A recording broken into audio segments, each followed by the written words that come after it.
Hello and welcome back to my RC channel. I'm AndyRC and today I'm going to be changing up some components on my FlexRC Pico X. Now this is one of my favourite micro builds, but it does have a couple of flaws. The first one being the way that the all-in-one camera is mounted. So it's effective, it does get a little bit of vibration, but I don't think I'm going to be able to address that because everything is so close together, but we shall see. So the all-in-one camera sits on the top here and it has a cloverleaf antenna, and in a crash it just gets completely smashed. So FlexRC do a low profile setup for this one where you have a top plate here and then the camera fits down here. It's not an all-in-one camera, it's a separated camera, and I'll show you that in a bit. And then we have the propellers as well. So these are the Rotor X propellers that are cut down, and they're very effective, but they're quite weak. So I've got some new propellers to check out as well. So yeah, I'm going to completely change the configuration of this because it's raining outside and I'm not able to fly at the moment. So I've got this bag of stuff. So the first one is the camera, I think. Let's take a look. There's so much stuff that you can get on FlexRC, and there's no camera in there. I think the camera is down here somewhere. I can see the connector for it, yeah. So this is one of those little 3-gram cameras. The problem with it though is this is going to sit down here at the front with a mount, but we have got the microphone here and all of the cables as well. So I'm going to be using it in conjunction with this VTX, which you can get from FlexRC as well. So it's one of these eSheen VTXs, and rather than being an all-in-one, we have got the connector for the power there, and then the connector here for your video, ground, and 5 volts. So my plan is to very carefully desolder the microphone, because this doesn't have audio anyway, desolder all of these, and then solder this on in that configuration.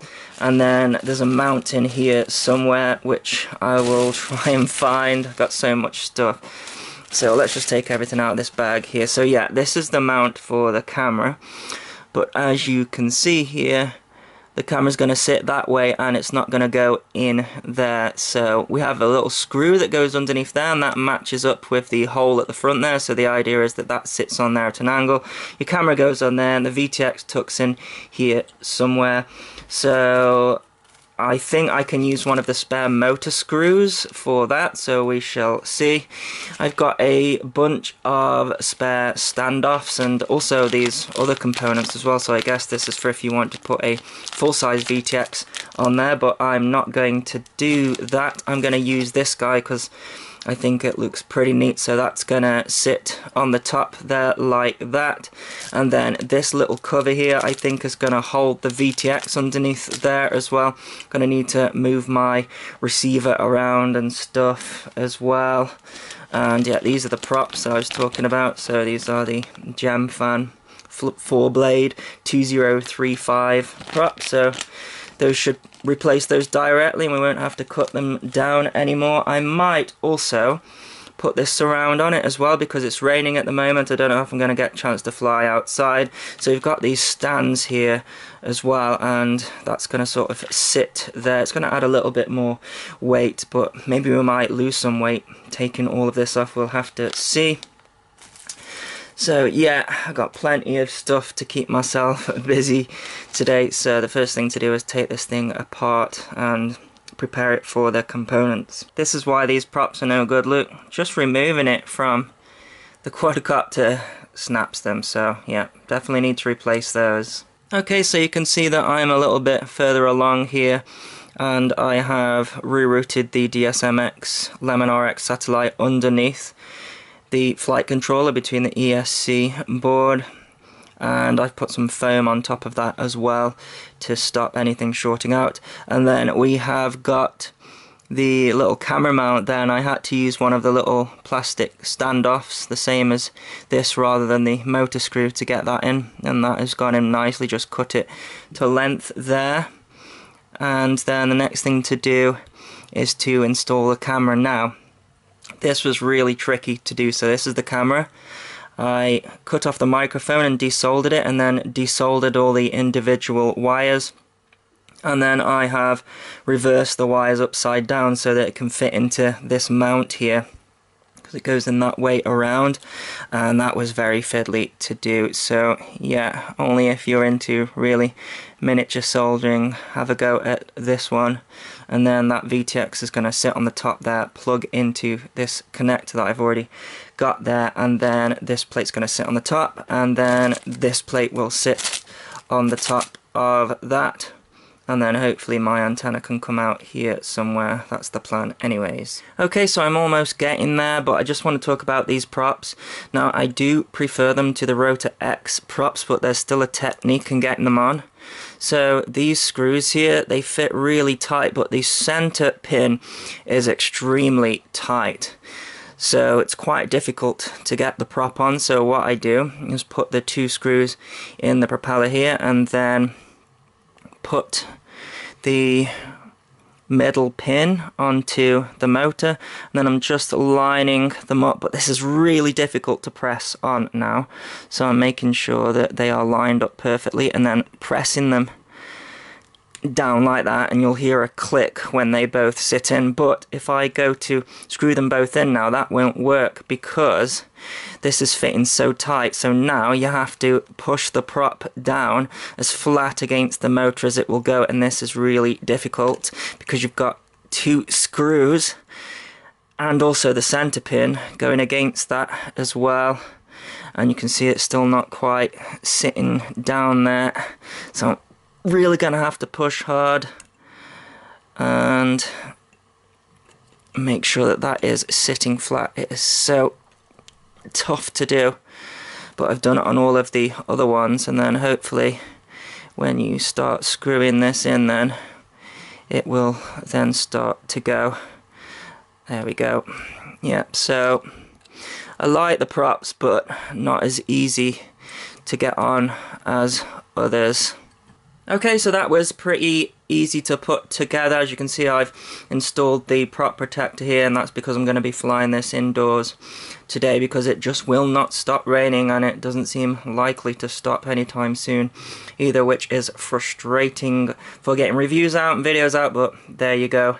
Anyway, it was a lot of fun putting this together. So to get the prop protector on here, I just used the spare standoff screws, and those seem to tension fit into these nylon style stands here, and then the same here as well.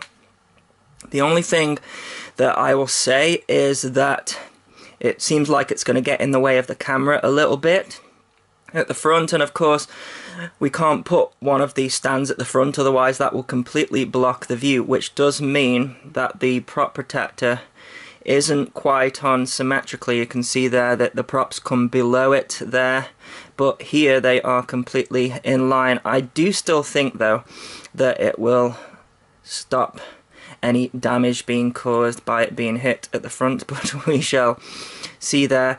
Other than that, yeah, I ended up not using this little square bracket to hold the VTX in. I found that it fitted more nicely in there with the standard standoffs. I think that's because they don't have this bar in the way, and the VTX, it doesn't quite sit flat on there. You have to sort of put it at an angle. So I just put some foam padding under there, and that sits under there nicely, and then sort of tension fits here with the screws. And then there's a nice little hole here for the antenna of the VTX as well, so that's going to be much nicer in a crash. And then I'm using my Nanotech 450 mAh 3S battery. I didn't switch the connector to an XT30 because I don't seem to get brownouts with these, probably because it's just using a 3-volt receiver and there's no on-screen display, and there's usually plenty of power. Yeah, but there is a little bit of movement in there, so I'll have to see whether the props catch. But other than that, it's really nice. It weighs just 105 grams with the battery, so it should have plenty of power. Let's go and take it for a fly.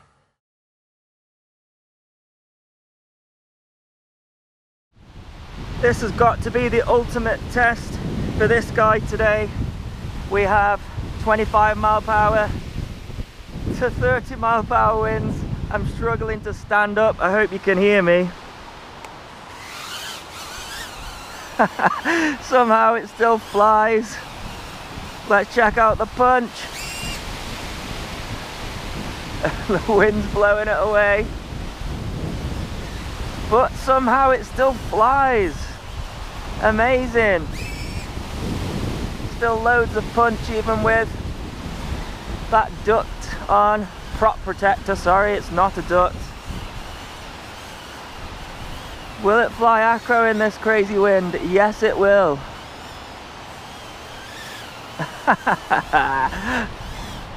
Who says you can't fly in a gale, right? Nonsense. No, I still don't have any room for a buzzer on this guy. Well, I could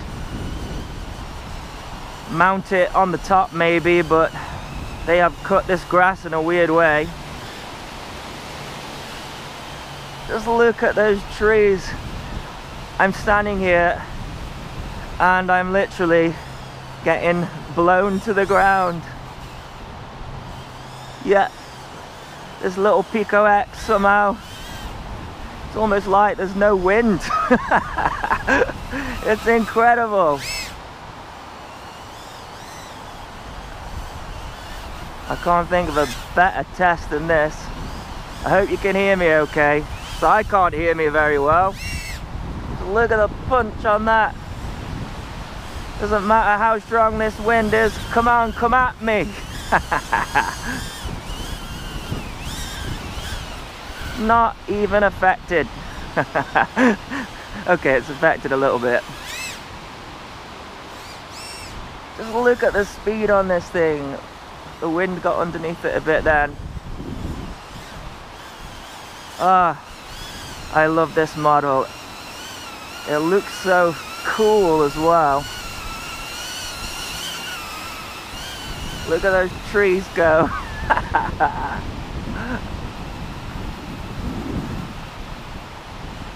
This is amazing. How does it do that? I guess while it's small.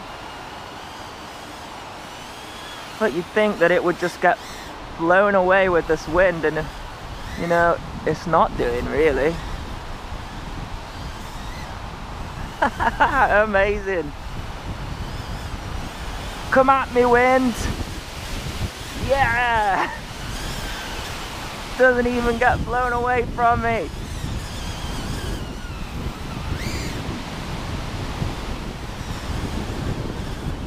No problem.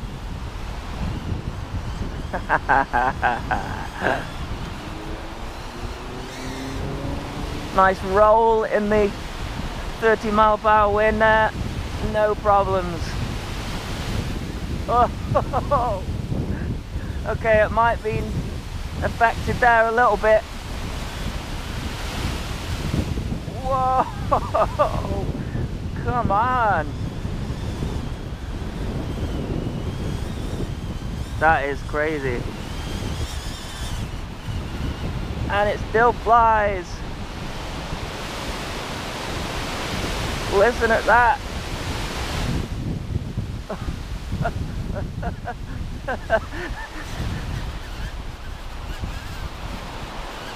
Okay, I wonder if I can come in for a landing somehow. Okay, the landing was a little bit rough. Listen at that. How did this fly? Amazing. Now, I know I was sounding a little bit hyperbolic on the line of sight flight, but I really didn't expect it to fly. I thought it would crash, and I just took it out there on a whim, really, and it pulled it off. Now, I know some people in the comments probably say, oh, it was shielded by the wind, by the houses. No, that wind goes straight through that gap and straight through the field, and I was having to correct for the wind. I was having to put a lot of forward pitch down, but these flight controllers today, they're just absolutely amazing, and somehow they are barely affected by any sort of turbulence or anything like that. I guess that's what they're designed to do, though. You know, they are just so powerful now, and this is me doing some FPV, flying up against the trees, just to show you this was literally taken like a minute after. And so, okay, a couple of things. I'm not too keen on the protector in the middle of the screen. Alright, I can see where I'm going, and if you're flying indoors, that's absolutely fine. It's something that you're going to have to put up with. But I did a flight, and I'll show you that in a minute, with the protector removed, and the view was much better. Now, I think also the camera, so I've used these little 3-gram cameras on my micro builds before micros were a thing, and I think it just shows you how far the all-in-one camera has come, because I do think the quality and the dynamic range isn't quite as good on this camera, but again, it's a compromise for having the camera lower and also it not having a cloverleaf and it being more crash proof. So again, without having a sleeve dipole, the reception isn't as good. You get more breakup, but it is still fine. It's flyable. Still some vibrations coming through. Again, I'm not sure what the answer to that is on these little micros. Maybe soft mounting the motors, I don't know. But anyways, it was still really enjoyable to fly, and I couldn't believe that it was just flying this good in this wind. And yeah, the flight time as well on this thing, because it doesn't have an on-screen display and things like that. 5-minute flight time, easy. I think I almost got a 6-minute flight time with one of these as well. So yeah, really impressive, and impressive that I can still be there doing my flips, rolls, inverted yaw spins. Absolutely brilliant. So I did do a build on this model before, so I will link to that in the description, and I'll also link to the spare parts and everything that I used in this build, and I'll leave you with some flying. So as always, thanks so much for watching. Please continue to subscribe. Cheers.